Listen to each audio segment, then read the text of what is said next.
श्री वल्लभाधीश की जय। श्री गुसाई जी परम दयाल की जय। श्याम सुंदर श्री यमुने महारानी की जय। श्री गिरिराज धरण की जय।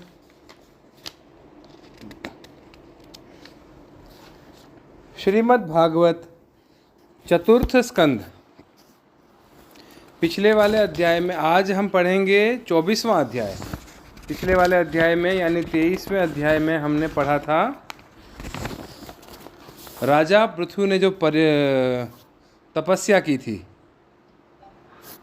और किस तरीके से महाराज पृथु का परलोक गमन हुआ था, किस तरीके से अर्षि ने महाराज पृथु के जाने के बाद जितने भी कर्म होते हैं वो सारे कर्म किए थे, और कैसे जो देवियां थी आकाश में वो उन सारी देवियों ने अर्ची जो उनकी पत्नी थी उनकी बहुत सराहना की थी। ये सब बातें हमने पिछले वाले अध्याय में पढ़ी थी। आज हम पढ़ेंगे पृथु की वंश परंपरा और प्रचेताओं को भगवान रुद्र का उपदेश। अतः चतुर्विंशोऽध्यायः। श्री मैत्रेय जी कहते हैं, विदुर जी, महाराज पृथु के बाद उनके पुत्र परम यशस्वी विजिताश्व राजा हुए। उनका अपने छोटे भाइयों पर बड़ा स्नेह था, इसलिए उन्होंने चारों को एक एक दिशा का अधिकार सौंप दिया। राजा विजिताश्व ने हर्यक्ष को पूर्व, ध्रुमकेश को दक्षिण, वृक को पश्चिम और द्रविण को उत्तर दिशा का राज्य दिया। उन्होंने इंद्र से अंतर्धान होने की शक्ति प्राप्त की, इसलिए उन्हें अंतर्धान भी कहते हैं। उनकी पत्नी का नाम शिखंडिनी था। उससे उनके 3 पुत्र हुए। उनके नाम पावक, पवमान और शुचि थे। पूर्व काल में वशिष्ठ जी का शाप होने से उपर्युक्त नाम के अग्नियों ने ही उनके रूप में जन्म लिया था। आगे चलकर योग मार्ग से ये फिर अग्नि रूप हो गए। अंतर्धान के नभस्वती नाम की पत्नी से एक और पुत्र रत्न हविर्धान प्राप्त हुआ। महाराज अंतर्धान बड़े उदार पुरुष थे। जिस समय इंद्र उनके पिता के अश्वमेघ यज्ञ का घोड़ा हर कर ले गए थे, उन्होंने पता लग जाने पर भी उनका वध नहीं किया था। राजा अंतर्धान ने कर लेना, दंड देना, जुर्माना वसूल करना आदि कर्तव्यों को बहुत कठोर एवं दूसरों के लिए कष्टदायक समझकर एक दीर्घकालीन यज्ञ में दीक्षित होने के बहाने अपना राजकाज छोड़ दिया। यज्ञ कार्य में लगे रहने पर भी उन आत्मज्ञानी राजा ने भक्त भयभंजन पूर्णतम परमात्मा की आराधना करके सुदृढ़ समाधि के द्वारा भगवान के दिव्य लोक को प्राप्त किया।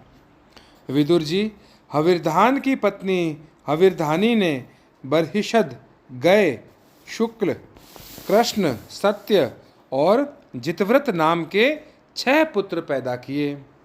कुरुश्रेष्ठ विदुर जी, इनमें हविर्धान के पुत्र महाभाग बर्हिषद यज्ञ आदि कर्मकांड और योग के अभ्यास में कुशल थे। उन्होंने प्रजापति का पद प्राप्त किया।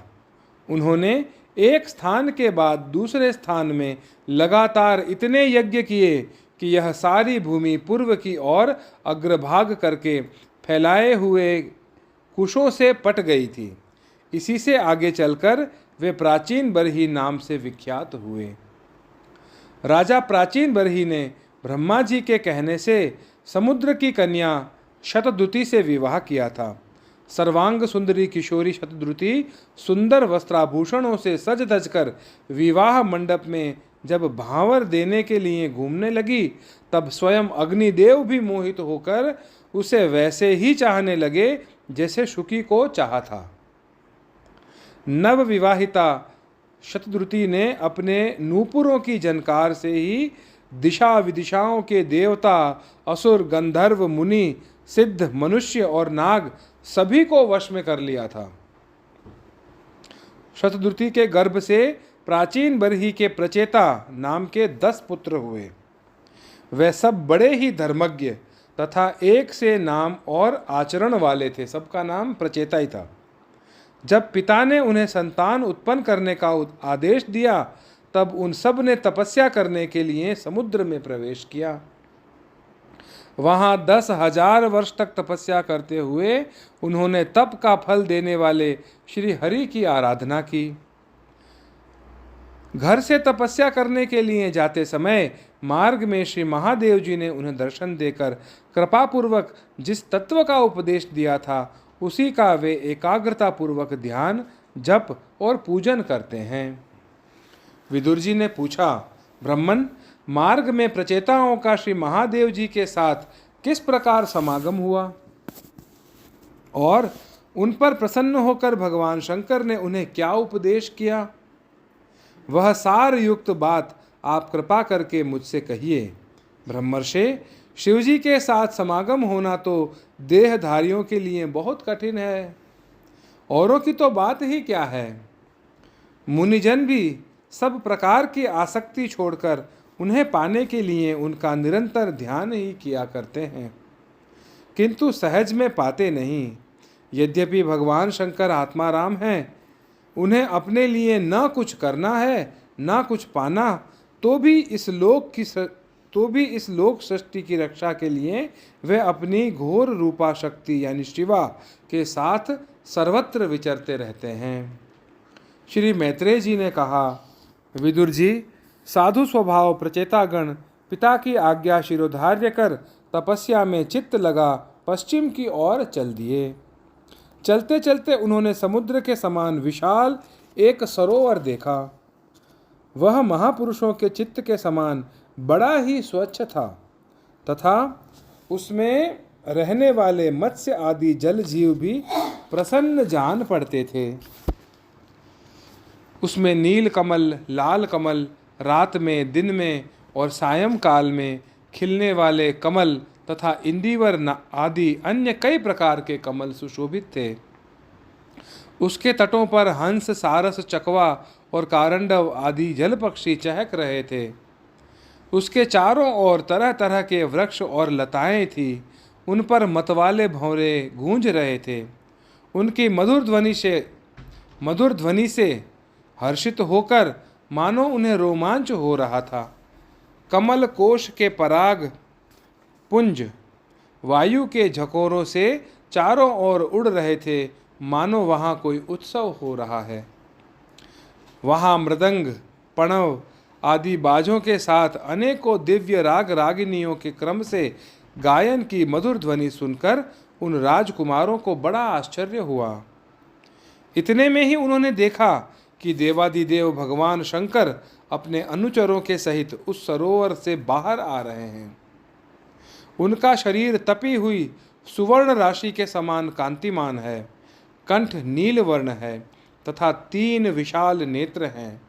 वे अपने भक्तों पर अनुग्रह करने के लिए उद्यत हैं। अनेकों गंधर्व उनका सुयश गा रहे हैं। उनका सहसा दर्शन पाकर प्रचेताओं को बड़ा कुतूहल हुआ और उन्होंने शंकर जी के चरणों में प्रणाम किया। तब शरणागत भयहारी धर्मवत्सल भगवान शंकर ने अपने दर्शन से प्रसन्न हुए उन धर्मज्ञ और शील संपन्न राजकुमारों से प्रसन्न होकर कहा। श्री महादेव जी बोले, तुम लोग राजा प्राचीन बरही के पुत्र हो, तुम्हारा कल्याण हो। तुम जो कुछ करना चाहते हो वह भी मुझे मालूम है। इस समय तुम लोगों पर कृपा करने के लिए ही मैंने तुम्हें इस प्रकार दर्शन दिया है। जो व्यक्ति अव्यक्त प्रकृति तथा जीव संज्ञक पुरुष इन दोनों के नियामक भगवान वासुदेव की शरण लेता है, वह मुझे परम प्रिय है। अपने वर्णाश्रम धर्म का भली भांति पालन करने वाला पुरुष 100 जन्म के बाद ब्रह्मा के पद को प्राप्त होता है और इससे भी अधिक पुण्य होने पर वह मुझे प्राप्त होता है। परंतु जो भगवान का अनन्य भक्त है, वह तो मृत्यु के बाद ही सीधे भगवान विष्णु के उस सर्व प्रपंचातीत परम पद को प्राप्त हो जाता है, जिसे रुद्र रूप में स्थित मैं तथा अन्य आधिकारिक देवता अपने अपने अधिकार की समाप्ति के बाद प्राप्त करेंगे। तुम लोग भगवत भक्त होने के नाते मुझे भगवान के समान ही प्यारे हो। इसी प्रकार भगवान के भक्तों को भी मुझसे बढ़कर और कोई भी प्रिय नहीं है। अब मैं तुम्हें एक बड़ा ही पवित्र, मंगलमय और कल्याणकारी स्तोत्र सुनाता हूँ। इसका तुम लोग शुद्ध भाव से जप करना। श्री मैत्रेय जी कहते हैं, तब नारायण परायण करुणार्द्र हृदय भगवान शिव ने अपने सामने हाथ जोड़े खड़े हुए उन राजपुत्रों को यह स्तोत्र सुनाया। भगवान रुद्र स्तुति करने लगे। भगवान, आपका उत्कर्ष उच्च कोटि के आत्मज्ञानियों के कल्याण के लिए, निजानंद लाभ के लिए है। उससे मेरा भी कल्याण हो। आप सर्वदा अपने निरतिशय परमानंद स्वरूप में ही स्थित रहते हैं। ऐसे सर्वात्मक आत्मस्वरूप आपको नमस्कार है। आप पद्मनाभ समस्त लोकों के आदि कारण हैं।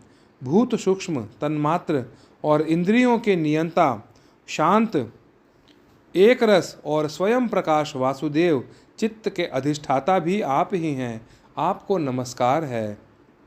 आप ही सूक्ष्म यानी अव्यक्त, अनंत और मुखाग्नि के द्वारा संपूर्ण लोकों का संहार करने वाले, अहंकार के अधिष्ठाता संकर्षण तथा जगत के प्रकृष्ट ज्ञान के उद्गम स्थान बुद्धि के अधिष्ठाता प्रद्युम्न हैं। आपको नमस्कार है। आप ही इंद्रियों के स्वामी, मनस्तत्व के अधिष्ठाता भगवान अनिरुद्ध हैं। आपको बार बार नमस्कार है। आप अपने तेज से जगत को व्याप्त करने वाले सूर्य देव हैं। पूर्ण होने के कारण आप में वृद्धि और क्षय नहीं होता। आपको नमस्कार है। आप स्वर्ग और मोक्ष के द्वार तथा निरंतर पवित्र हृदय में रहने वाले हैं। आपको नमस्कार है। आप ही सुवर्ण रूप वीर्य से युक्त और चातुर्होत्र कर्म के साधन तथा विस्तार करने वाले अग्निदेव हैं। आपको नमस्कार है। आप पितर और देवताओं के पोषक सोम हैं तथा तीनों वेदों के अधिष्ठाता हैं। हम आपको नमस्कार करते हैं। आप ही समस्त प्राणियों को तृप्त करने वाले जल रूप हैं। आपको नमस्कार है। आप समस्त प्राणियों के देह, पृथ्वी और विराट स्वरूप हैं तथा त्रिलोकी की रक्षा करने वाले मानसिक, ऐन्द्रियिक और शारीरिक शक्ति स्वरूप वायु यानी प्राण हैं। आपको नमस्कार है। आप ही अपने गुण शब्द के द्वारा समस्त पदार्थों का ज्ञान कराने वाले हैं तथा बाहर भीतर का भेद करने वाले आकाश हैं तथा आप ही महान पुण्यों से प्राप्त होने वाले परम तेजोमय स्वर्ग, वैकुंठ आदि लोक हैं। आपको पुनः पुनः नमस्कार है। आप पितृलोक की प्राप्ति कराने वाले प्रवृत्ति कर्म रूप और देवलोक की प्राप्ति के साधन निवृत्ति कर्म रूप हैं तथा आप ही अधर्म के फल स्वरूप दुखदायक मृत्यु हैं। आपको नमस्कार है। नाथ, आप ही पुराण पुरुष तथा सांख्य और योग के अधीश्वर भगवान श्री कृष्ण हैं। आप सब प्रकार की कामनाओं की पूर्ति के कारण साक्षात मंत्र मूर्ति और महान धर्म स्वरूप हैं। आपकी ज्ञान शक्ति किसी भी प्रकार कुंठित होने वाली नहीं है। आपको नमस्कार है, नमस्कार है। आप ही कर्ता, करण और कर्म तीनों शक्तियों के एकमात्र आश्रय हैं। आप ही अहंकार के अधिष्ठाता रुद्र हैं। आप ही ज्ञान और क्रिया स्वरूप हैं तथा आपसे ही परा, पश्यंती, मध्यमा और वैखरी चार प्रकार की वाणी की अभिव्यक्ति होती है। आपको नमस्कार है। प्रभो, हमें आपके दर्शनों की अभिलाषा है। अतः आपके भक्तजन जिनका पूजन करते हैं और जो आपके निज जनों को अत्यंत प्रिय हैं, अपने उस अनूप रूप की आप हमें झांकी कराइए। आपका वह रूप अपने गुणों से समस्त इंद्रियों को तृप्त करने वाला है। वह वर्षाकालीन मेघ के समान स्निग्ध श्याम और संपूर्ण सौंदर्य का सार सर्वस्व है। सुंदर चार विशाल भुजाएं, महामनोहर मुखारविंद, कमल दल के समान नेत्र, सुंदर भौहें, सुघड़ नासिका, मनमोहिनी दंत पंक्ति, अमोल कपोल युक्त मनोहर मुखमंडल और शोभाशाली समान कर्ण युगल हैं। प्रीतिपूर्ण उन्मुक्त हास्य, तिरछी चितवन, काली काली घुंघराली अलकें, कमल कुसुम की केसर के समान फहराता हुआ पीतांबर, झिलमिलाते हुए कुंडल, चमचमाते हुए मुकुट, कंकण, हार, नूपुर और मेखला आदि विचित्र आभूषण तथा शंख चक्र गदा पद्म वनमाला और कौस्तुभ मणि के कारण उसकी अपूर्व शोभा है। उसके सिंह के समान स्थूल कंधे हैं, जिन पर हार, केयूर एवं कुंडल आदि की कांति झिलमिलाती रहती है, तथा कौस्तुभ मणि की कांति से सुशोभित मनोहर ग्रीवा है।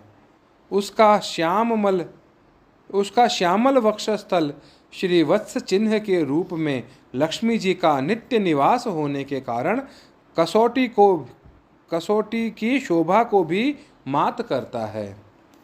उसका त्रिविली से सुशोभित पीपल के पत्ते के समान सुडोल उदर श्वास के आने जाने से हिलता हुआ बड़ा ही मनोहर जान पड़ता है। उसमें जो भंवर के समान चक्करदार नाभि है, वह इतनी गहरी है कि उससे उत्पन्न हुआ यह विश्व मानो फिर उसी में लीन होना चाहता है। श्याम वर्ण कटि भाग में पीतांबर और सुवर्ण की मेखला शोभायमान है। समान और सुंदर चरण, पिंडली, झांग और घुटनों के कारण आपका दिव्य विग्रह बड़ा ही सुघड़ जान पड़ता है। आपके चरण कमलों की शोभा शरद ऋतु के कमल दल की कांति का भी तिरस्कार करती है।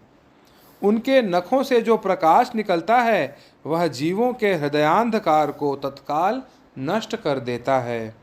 हमें आप कृपा करके भक्तों के भयहारी एवं आश्रय रूप उसी स्वरूप का दर्शन कराइए। जगत गुरु, हम अज्ञानावृत प्राणियों को अपनी प्राप्ति का मार्ग बतलाने वाले आप ही हमारे गुरु हैं। प्रभो, चित्त शुद्ध की अभिलाषा रखने वाले पुरुष को आपके इस रूप का निरंतर ध्यान करना चाहिए। इसकी भक्ति ही स्वधर्म का पालन करने वाले पुरुष को अभय करने वाली है। स्वर्ग का शासन करने वाला इंद्र भी आपको ही पाना चाहता है, तथा विशुद्ध आत्मज्ञानियों की गति भी आप ही हैं। इस प्रकार आप सभी देहधारियों के लिए अत्यंत दुर्लभ हैं। केवल भक्तिमान पुरुष ही आपको पा सकते हैं। सत्पुरुषों के लिए भी दुर्लभ अनन्य भक्ति से भगवान को प्रसन्न करके, जिनकी प्रसन्नता किसी अन्य साधनों से दुसाध्य है, ऐसा कौन होगा जो उनके चरण तल के अतिरिक्त और कुछ चाहेगा। जो काल अपने अदम्य उत्साह और पराक्रम से फड़कती हुई भौहें के इशारे से सारे संसार का संहार कर डालता है, वह भी आपके चरणों की शरण में गए हुए प्राणी पर अपना अधिकार नहीं मानता। ऐसे भगवान के प्रेमी भक्तों का यदि आधे क्षण के लिए भी समागम हो जाए, तो उसके सामने मैं स्वर्ग और मोक्ष को कुछ भी नहीं समझता। फिर मृत्युलोक के तुच्छ भोगों की तो बात ही क्या है। प्रभो, आपके चरण संपूर्ण पाप राशि को हर लेने वाले हैं। हम तो केवल यही चाहते हैं कि जिन लोगों ने आपकी कीर्ति और तीर्थ गंगा जी में आंतरिक और बाह्य स्नान करके मानसिक और शारीरिक दोनों प्रकार के पापों को धो डाला है, तथा जो जीवों के प्रति दया, राग द्वेष रहित चित्त तथा सरलता आदि गुणों से युक्त हैं, उन आपके भक्तजनों का संग हमें सदा प्राप्त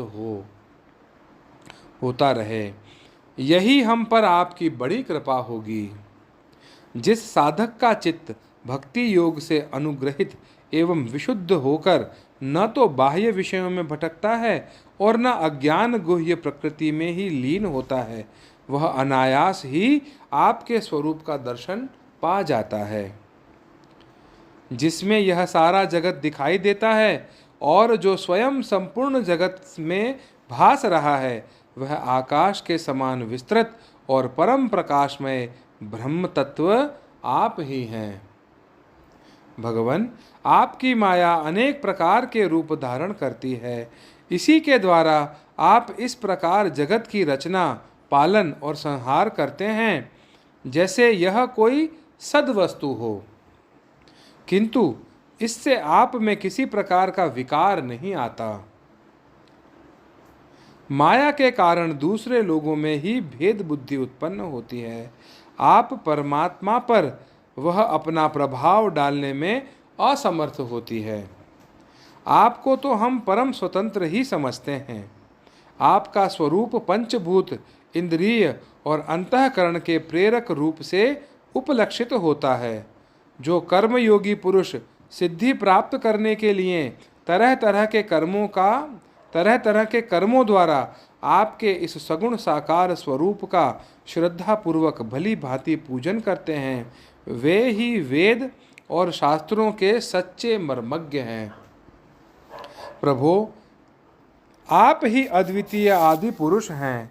सृष्टि के पूर्व आपकी माया शक्ति सोई रहती है, फिर उसी के द्वारा सत्व, रज और तम रूप गुणों का भेद होता है और इसके बाद उन्हीं गुणों से महतत्व, अहंकार, आकाश, वायु, अग्नि, जल, पृथ्वी, देवता और ऋषि और समस्त प्राणियों से युक्त इस जगत की उत्पत्ति होती है। फिर आप अपनी ही माया शक्ति से रचे हुए इन जरायुज, अंडज, स्वेदज और उद्भिज भेद से 4 प्रकार के शरीरों में अंश रूप से प्रवेश कर जाते हैं और जिस प्रकार मधुमक्खियाँ अपने ही उत्पन्न किए हुए मधु का आस्वादन करती हैं, उसी प्रकार वह आपका अंश उन शरीरों में रहकर इंद्रियों के द्वारा इन तुच्छ विषयों को भोगता है। आपके उस अंश को ही पुरुष या जीव कहते हैं। प्रभु, आपका तत्व ज्ञान प्रत्यक्ष से नहीं अनुमान से होता है। आपका तत्व ज्ञान प्रत्यक्ष से नहीं अनुमान से होता है। प्रलय काल उपस्थित होने पर काल स्वरूप आप ही अपने प्रचंड एवं असह्य वेग से पृथ्वी आदि भूतों को अन्य भूतों से विचलित कराकर समस्त लोकों का संहार कर देते हैं। जैसे वायु अपने असहनीय एवं प्रचंड झोंकों से मेघों के द्वारा ही मेघों को तितर बितर करके नष्ट कर डालती है। भगवान, यह मोहग्रस्त जीव प्रमादवश हर समय इसी चिंता में रहता है कि अमुक कार्य करना है, इसका लोभ बढ़ गया है और इसे विषयों की लालसा बनी रहती है। किंतु आप सदा ही सजग रहते हैं। भूख से जीभ लपलपाता हुआ सर्प जैसे चूहे को चट कर जाता है, उसी प्रकार आप अपने काल स्वरूप से उसे सहसा लील जाते हैं। आपकी अवहेलना करने के कारण अपनी आयु को व्यर्थ मानने वाला ऐसा कौन विद्वान होगा जो आपके चरण कमलों को विसारेगा। इसकी पूजा तो काल की आशंका से ही हमारे पिता ब्रह्मा जी और स्वयंभू आदि 14 मनुओं ने भी बिना कोई विचार किए केवल श्रद्धा से ही की थी। ब्रह्मन, इस प्रकार सारा जगत रुद्र रूप काल के भय से व्याकुल है। अतः परमात्मन, इस तत्व को जानने वाले हम लोगों के तो इस समय आप ही सर्वथा भय शून्य आश्रय हैं। राजकुमारों, तुम लोग विशुद्ध भाव से स्वधर्म का आचरण करते हुए भगवान में चित्त लगाकर मेरे कहे हुए इस स्तोत्र का जप करते रहो। भगवान तुम्हारा मंगल करेंगे।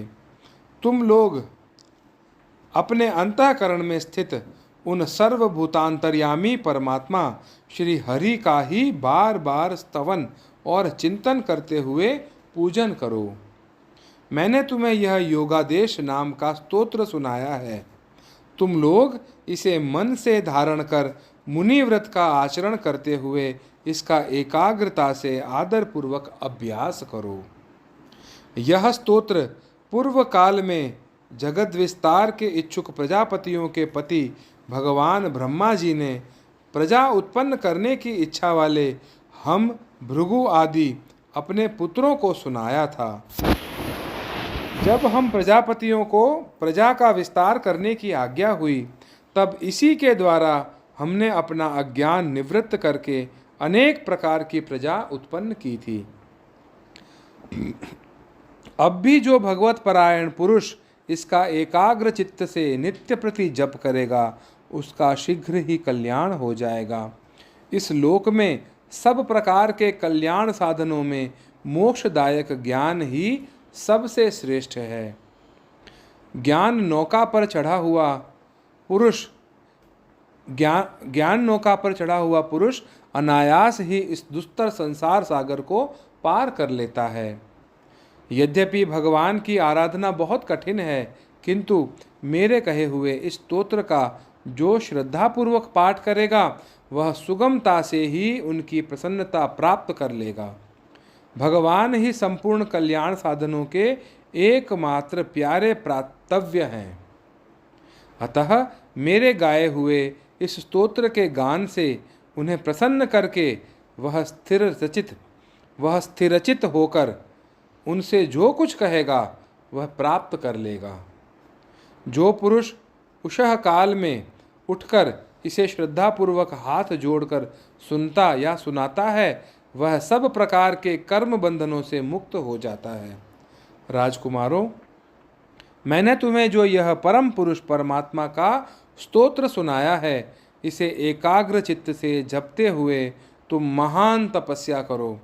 तपस्या पूर्ण होने पर इसी से तुम्हें अभिष्ट फल प्राप्त हो जाएगा। इति श्रीमद्भागवते महापुराणे पारमहंस्यां संहितायां चतुर्थस्कंधे रुद्रगीतम नाम चतुर्विंशोऽध्यायः। अगले अध्याय में यानी 25वें अध्याय में हम पढ़ेंगे पुरंजनोपाख्यान का प्रारंभ। श्री वल्लभाधीश की